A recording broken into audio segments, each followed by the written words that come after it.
शान्ताकारं भुजगशयनं पद्मनाभं सुरेशं विश्वाधारं गगनसदृशं मेघवर्णं शुभांगं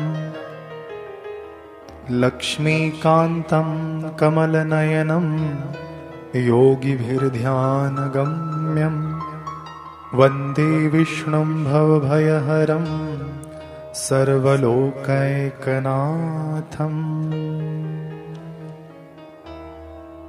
विनियोग करेंगे।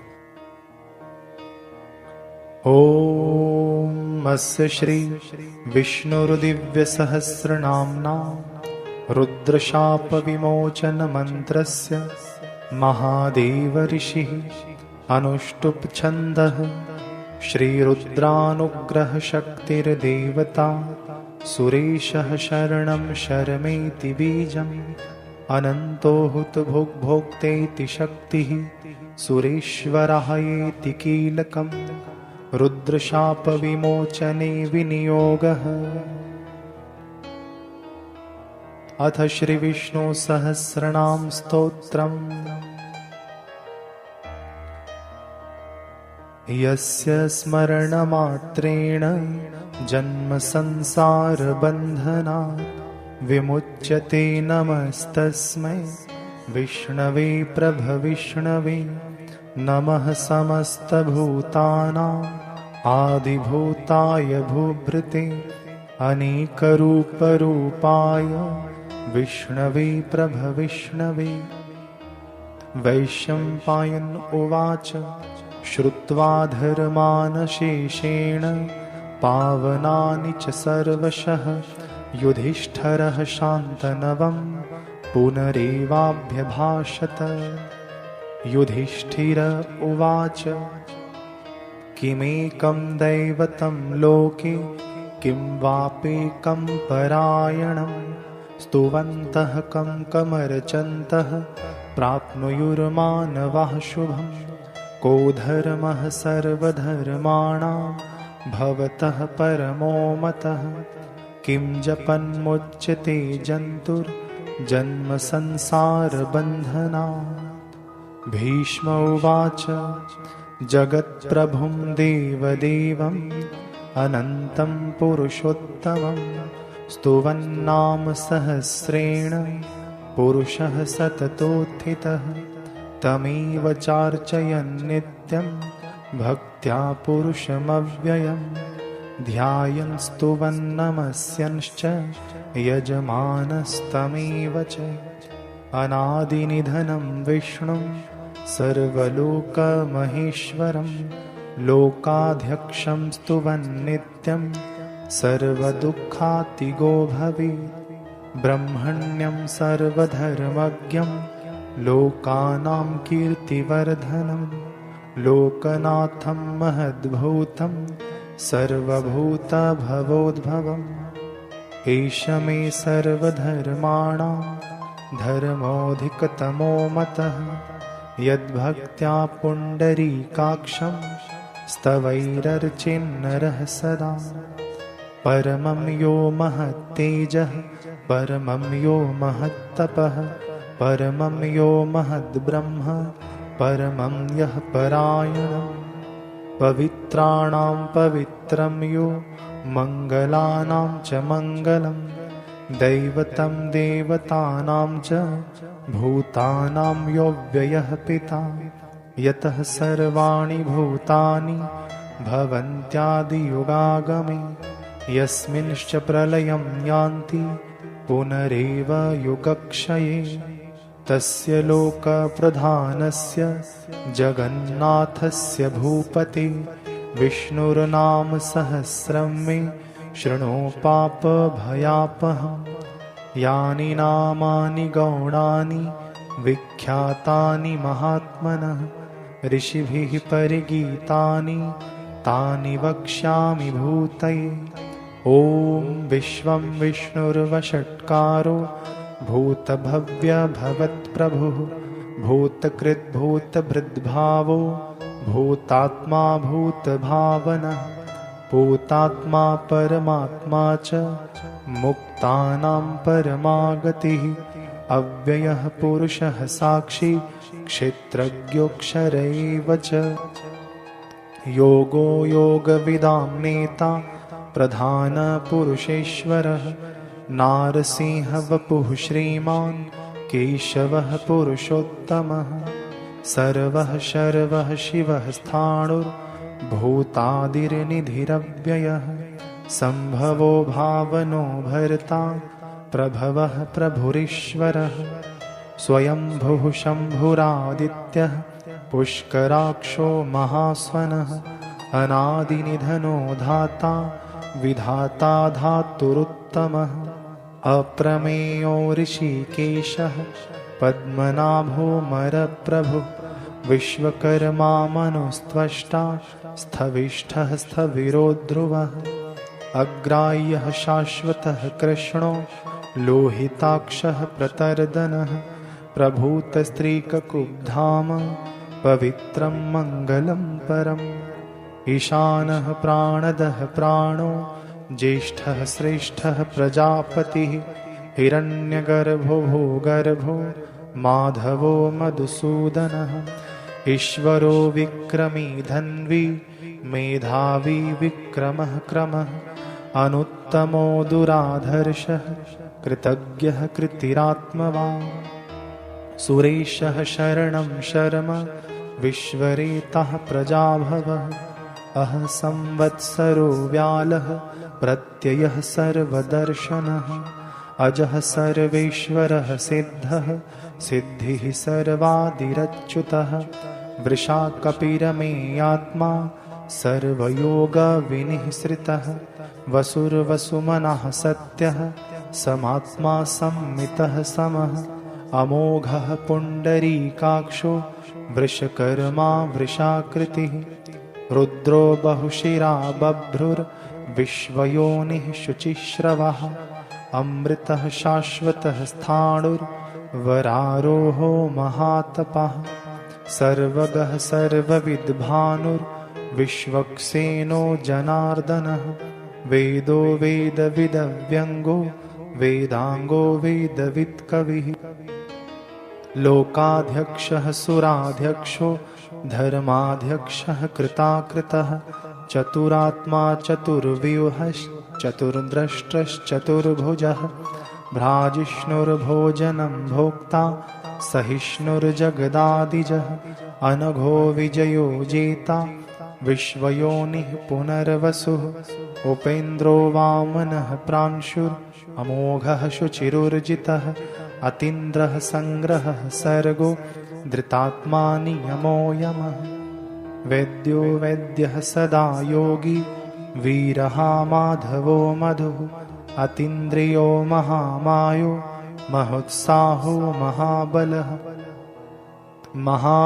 महाबुद्धिर्महावीर्यो महाशक्तिर्महाद्वितिः अनिर्देश्य वपुः श्रीमान् अमेयात्मा महादृदृक् महेश्वासो महीभर्ता श्रीनिवासः सतां गतिः अनिरुद्धः सुरानन्दो गोविन्दो गोविदाम्पतिः मरीचिर्दमनो हंसः सुपर्णो भुजगोत्तमः हिरण्यनाभः सुतपः पद्मनाभः प्रजापतिः अमृत्युः सर्वदृक्सिंहः सन्धाता सन्धिमान् स्थिरः अजो दुर्मर्षणः शास्ता विश्रुतात्मा सुरारिः गुरुर्गुरुतमो धाम सत्यः सत्यपराक्रमः निमिषो निमिषः स्रग्वी वाचस्पतिरुदारधिः अग्रणिर्ग्रामणिः श्रीमान् न्यायो नेता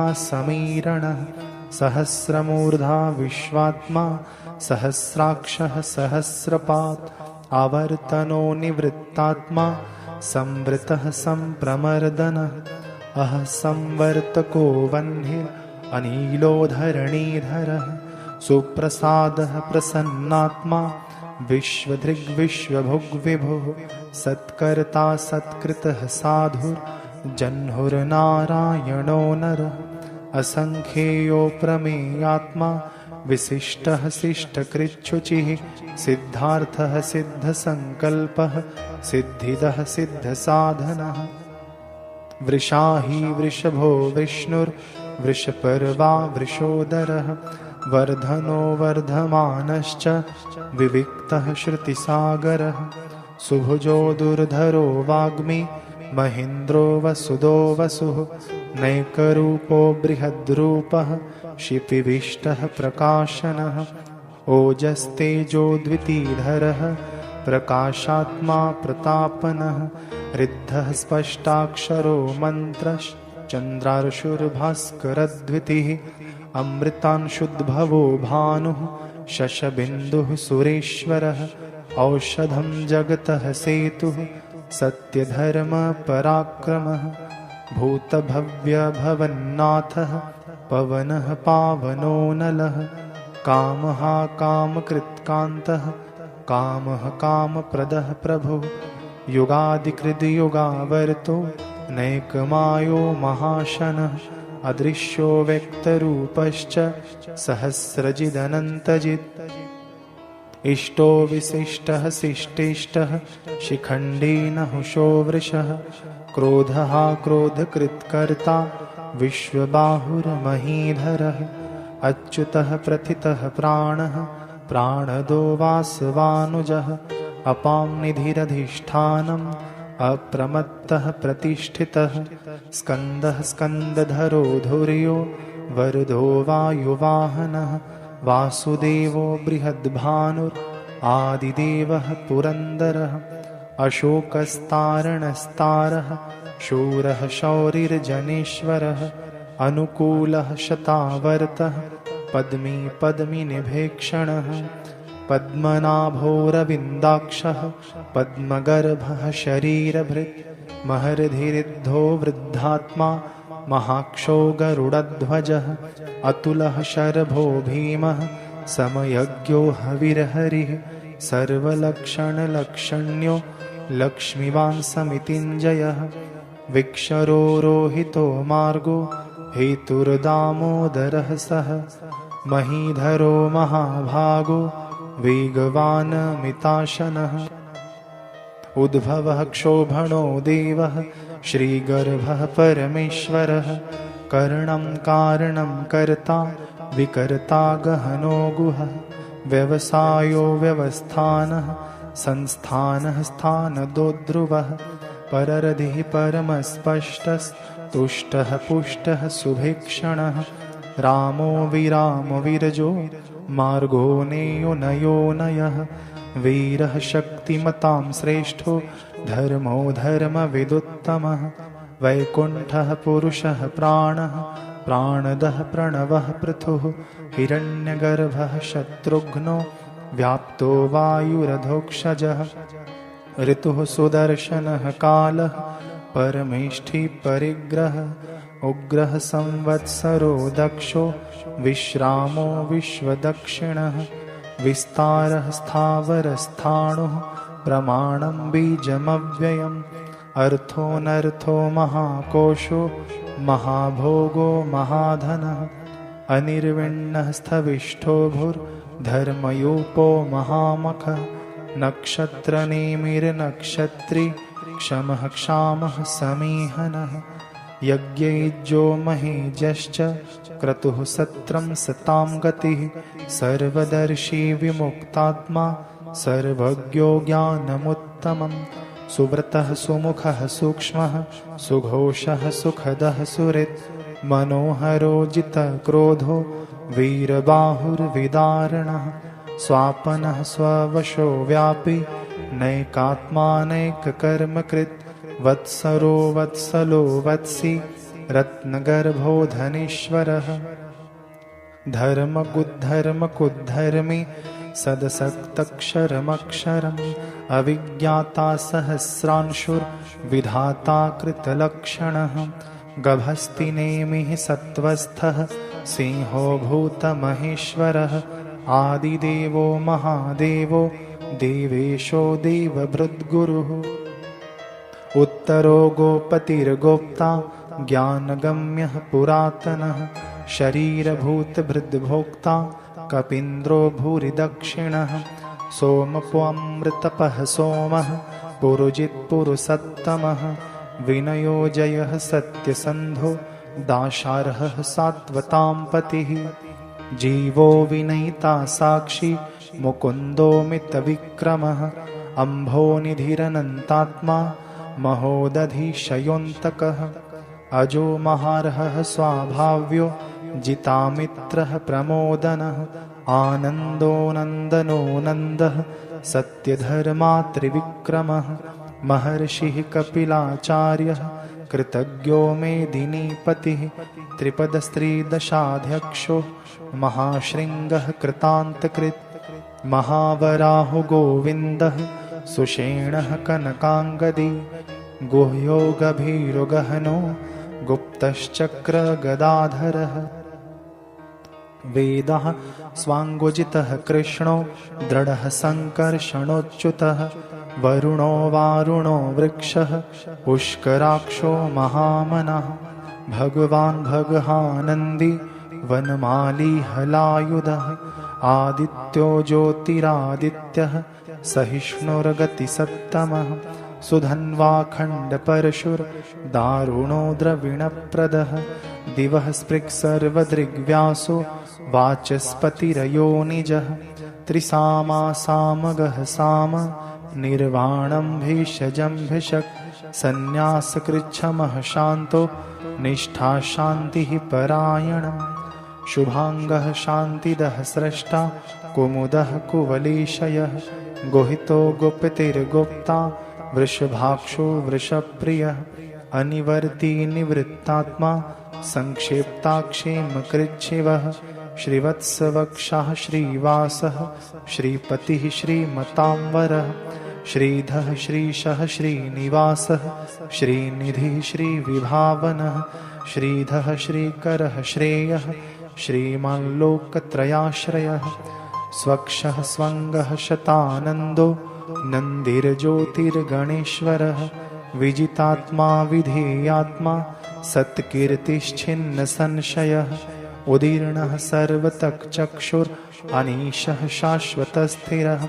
भूषयो भूषणो भूतिर्विशोकः शोकनाशनः अर्चिष्मानर्चितः कुम्भो विशुद्धात्मा विशोधनः अनिरुद्धो प्रतिरथः प्रद्युम्नोमितविक्रमः कालनेमिनिहावीरः शौरिः शूरजनेश्वरः त्रिलोकात्मा त्रिलोकेशः केशवः केशिहा हरिः कामदेवः कामपालः कामीकान्तः कृतागमः अनिर्देश्य वपुर्विष्णुर्वीरोऽनन्तो धनञ्जयः ब्रह्मण्यो ब्रह्मकृद्ब्रह्मा ब्रह्म ब्रह्म विवर्धनः ब्रह्मविद् ब्राह्मणो ब्रह्मी ब्रह्मज्ञो ब्राह्मणप्रियः महाक्रमो महाकर्मा महातेजा महोरगः महाक्रतुर्महायज्वा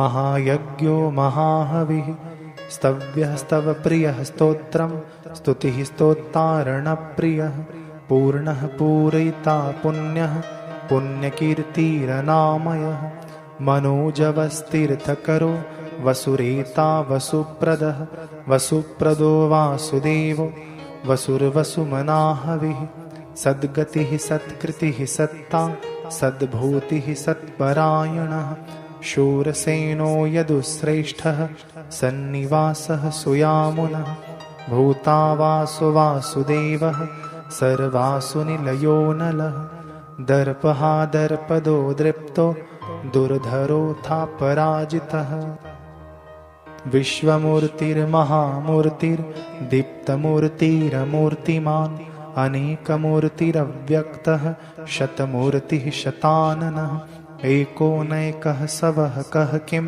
यत्तत्पदमनुत्तमं लोकबन्धुर्लोकनाथो माधवो भक्तवत्सलः सुवर्णवर्णो हेमाङ्गो वराङ्गश्चन्दनाङ्गदी वीरहा विषमः शून्यो घृताशीरश्चलश्चलः अमानीमानदो मान्यो लोकस्वामी त्रिलोकधृक् सुमेधामेधजो धन्यः सत्यमेधाधराधरः तेजो वृषो द्वितीधरः सर्वशस्त्रभृतांवरः प्रग्रहो निग्रहो व्यग्रो नैकशृङ्गो गदाग्रजः चतुर्मूर्तिश्चतुर्बाहुश्चतुर्व्यूहश्चतुर्गतिः चतुरात्मा चतुर्भावश्चतुर्वेदविदेकपात् समावर्तो निवृत्तात्मा दुर्जयो दुरतिक्रमः दुर्लभो दुर्गमो दुर्गो दुरावासो दुरारिहा शुभांगो लोकसारंगः सुतन्तुस्तन्तुवर्धनः इन्द्रकर्मा महाकर्मा कृतकर्मा कृतागमः उद्भवः सुन्दरः सुन्दो रत्ननाभः सुलोचनः अर्को वाजसनः शृङ्गी जयन्तः सर्वविजयी सुवर्णबिन्दुरक्षोभ्यः सर्ववागीश्वरीश्वरः महारदो महागर्तो महाभूतो महानिधिः कुमुदः कुन्दरः कुन्दः पर्जन्यः पावनो नीलः अमृताश्वामृतवपुः सर्वज्ञः सर्वतोमुखः सुलभः सुव्रतः सिद्धः शत्रुजिच्छत्रुतापनः न्यग्रोधोदुम्बरो अश्वत्थश्चारुणान्द्रनिषूदनः सहस्रार्चिः सप्तजिह्वः सप्तैधः सप्तवाहनः अमूर्तिरनघो चिन्त्यो भयकृद्भयनाशनः अणुर्बृहत्कृशः स्थूलो गुणभृन्निर्गुणो महान् अधृतः स्वधृतः स्वास्यः प्राग्वंशो वंशवर्धनः भारभृत्कथितो योगी योगिशः सर्वकामदः आश्रमः श्रमणः शामः सुपर्णो वायुवाहनः धनुर्धरो धनुर्वेदो दण्डो दमयितादमः अपराजितः सर्वसहो नियन्ता नियमो यमः सत्त्ववान् सात्विकः सत्यः सत्यधर्मपरायणः अभिप्रायः प्रियार्होरहः प्रियकृत्प्रीतिवर्धनः विहाय सगतिर्ज्योतिः सुरचिर्हुतभुग्विभो रविरविरोचनः सूर्यः सवितारविलोचनः अनन्तो हुतभुग्भोक्ता सुखदो नैकजोग्रजः अनिर्विण्णः सदामर्षि लोकाधिष्ठानमद्भुतः सनातनतमः कपिलः कपिरप्ययः स्वस्तिदः स्वस्तिकृत् स्वस्ति स्वस्तिभुक् स्वस्ति दक्षिणः अरौद्रः कुण्डली चक्री विक्रमयुर्जितशासनः शब्दातिगः शब्दसः शिशिरः सर्वरीकरः अक्रूरः पेशलो दक्षो दक्षिणः क्षमिणाम्बरः विद्वत्तमो वीतभयः पुण्यश्रवणकीर्तनः उत्तारणो दुष्कृतिः पुण्यो दुःस्वप्ननाशनः वीरः रक्षणः सन्तो जीवनः परिव्यवस्थितः अनन्तरूपोऽनन्तश्रीर्जितमन्युर्भयापः चतुरस्रो गभीरात्मा विदिशो व्यादिशो दिशः अनादिभूर्भुवो लक्ष्मीः सुवीरो रुचिराङ्गदः जननो जनजन्मादिर्भीमो भीमपराक्रमः आधारनिलयो धाता पुष्पहासः प्रजागरः ऊर्ध्वगः सत्पथाचारः प्राणदः प्रणवः पणः प्रमाणं प्राणनिलयः प्राणभृत्प्राणजीवनः तत्त्वं तत्त्वविदेकात्मा जन्ममृत्युजरातिगः भूर्भुवस्वस्तरुस्तारः सविता प्रपितामहः यज्ञो यज्ञपतिर्यज्वा यज्ञाङ्गो यज्ञवाहनः यज्ञभृद्यज्ञकृद्यज्ञी यज्ञभुग्यज्ञसाधनः यज्ञान्तकृतयज्ञगुह्यम् अन्नमन्नाद एव च आत्मयोनिः स्वयं जातो वैखानः सामगायनः देवकीनन्दनः स्रष्टा क्षितीक्षः पापनाशनः शङ्खभृन्नन्दकी चक्री शार्ङ्गधन्वा गदाधरः रथाङ्गपाणिरक्षोभ्यः सर्वप्रहरणायुधः सर्वप्रहरणायुधः। ॐ नमः इतीदं कीर्तनीयस्य केशवस्य महात्मनः नाम्नां सहस्रं दिव्यानाम् अशेषेण प्रकीर्तितं। य इदं शृणुया नित्यं यश्चापि परिकीर्तयेत् नाशुभं प्राप्नुयात् किञ्चित् सोऽहमुत्रेह च मानवः। वेदान्तगो ब्राह्मणः स्यात् क्षत्रियो विजयी भवेत् वैश्यो धनसमृद्धः स्यात् शूद्रः सुखमवाप्नुयात्। धर्मार्थी प्राप्नुयात् धर्मम् अर्थार्थी चार्थमाप्नुयात्। कामानवाप्नुयात् कामी प्रजार्थी प्राप्नुयात् प्रजाम्। भक्तिमान्यः सदुत्थाय शुचिस्तद्गतमानसः सहस्रं वासुदेवस्य नाम्नाम् एतत् प्रकीर्तयेत्। यशः प्राप्नोति विपुलं ज्ञातिप्राधान्यमेव च अचलां श्रियमाप्नोति श्रेयः प्राप्नोत्यनुत्तमम्।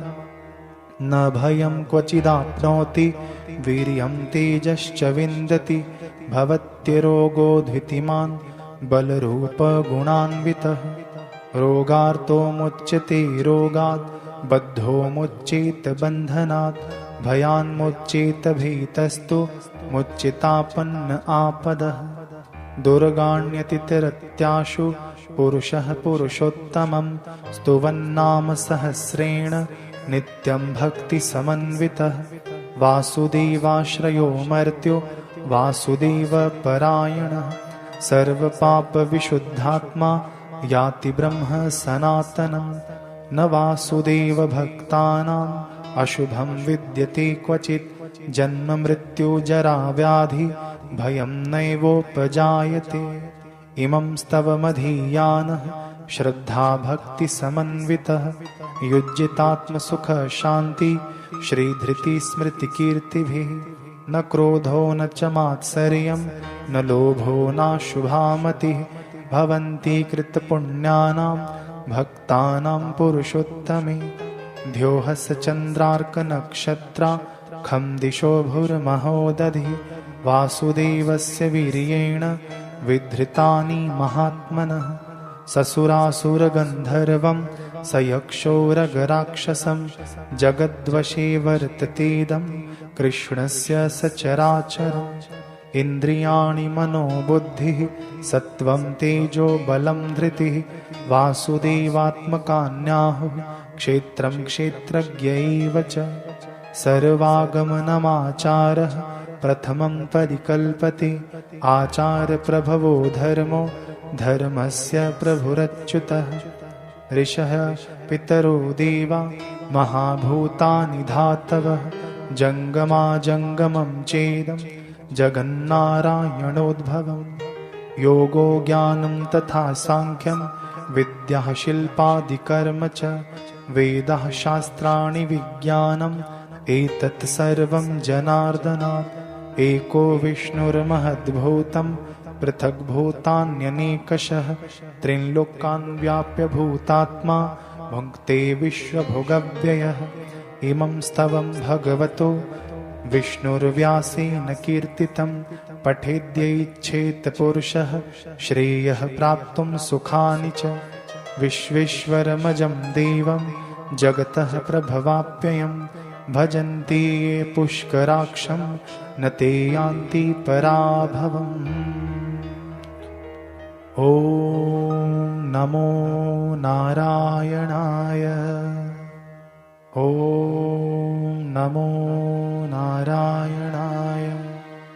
ॐ नमो नारायणाय।